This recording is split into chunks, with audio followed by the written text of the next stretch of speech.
ನಮ್ಮ ಆದಿಜಾಂಬವ ಮಾದಿಗ ಸಮಾಜದವ್ರು ನಾನು ಸನ್ಮಾನ ಮಾಡ್ಲಿಕ್ಕೆ ಬಂದಿದ್ದು.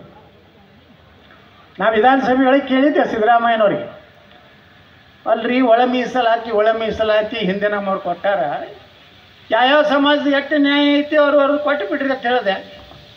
ಅದಕ್ಕೂ ಸ್ವಲ್ಪ ಅಲ್ಲಿ ವಿರೋಧ ಆಯ್ತು. ಒಂದಿಬ್ರು ಮೂರು ಮಂದಿ ನನ್ನ ಮ್ಯಾಗ ಜಿಗಿದಾಡಿದ್ರು. ಏನು ಹೇಳ್ದೆ, ನೀ ಯಾಕೆ ನಮ್ಮ ಸಮಾಜದ್ದು ಮೀಸಲಾತಿಯಾಗಿ ಮಾತಾಡ್ತಿತ್ತಪ್ಪ ಅಂದ. ನಾ ಹೇಳಿದೆ, ನಿಮ್ಮ ಸಮಾಜದವರು ನಾನು ಊಟ ಹಾಕಿರ್ತೀನಿ, ನಾ ಎಮ್ ಎಲ್ ಎ ಆಗಿನಪ್ಪ ಆತ. ಈ ಬಿಜಾಪುರ ನಗರನಾಗ ಒಂದು 12-15 ಸಾವಿರ ಉಪ್ಪಾರ ಸಮಾಜದವ್ರು ಅದಾರ ನಮ್ಮಲ್ಲಿ.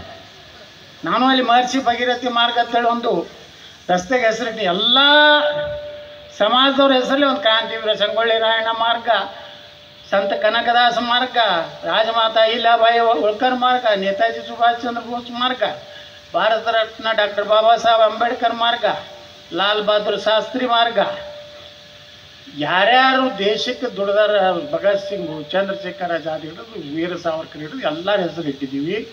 ಕಾರಣ ಅಂದರೆ ಅವರೆಲ್ಲರೂ ನಮಗೆ ಆದರ್ಶ ಇರೋದ್ರಿಂದ ನಾ ಇಷ್ಟೇ ಹೇಳ್ತೀನಿ, ನಾವೆಲ್ಲ ಒಂದಾಗಿ ಇವತ್ತೇನು ಗುರುಗಳ ಪೀಠದಿಂದ ದಯವಿಟ್ಟು ಯಾರು ಇನ್ನು ಮ್ಯಾಗ ಉಚ್ಚಾಟನೆ ಮಾಡ್ಯಾರ ಅನ್ಬೇಡ್ರಿ.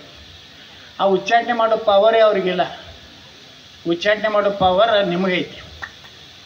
ಅಂಥದ್ದೇನು ಕೆಟ್ಟ ಕೆಲಸ ಏನು ಮಾಡ್ಯಲ್ಲ, ಸಮಾಜ ಕೂಡಿಸೋ ಕೆಲಸ ಮಾಡ್ಯಾರ. ಅದಕ್ಕೆ ನಾ ಹೇಳಿದೆ, ಅವ್ರೇನೋ ಆಸ್ತಿ ಇನ್ನೂ ನಮ್ಮ ದರೆಪ್ಪಣ್ಣ ಹೇಳ್ಯಾರ, ಅದ್ರ ಬಗ್ಗೆ ಎಲ್ಲ ಆಸ್ತಿ ಹೆಂಗೆ ಹೊಡೆದಾರ ನಾವು.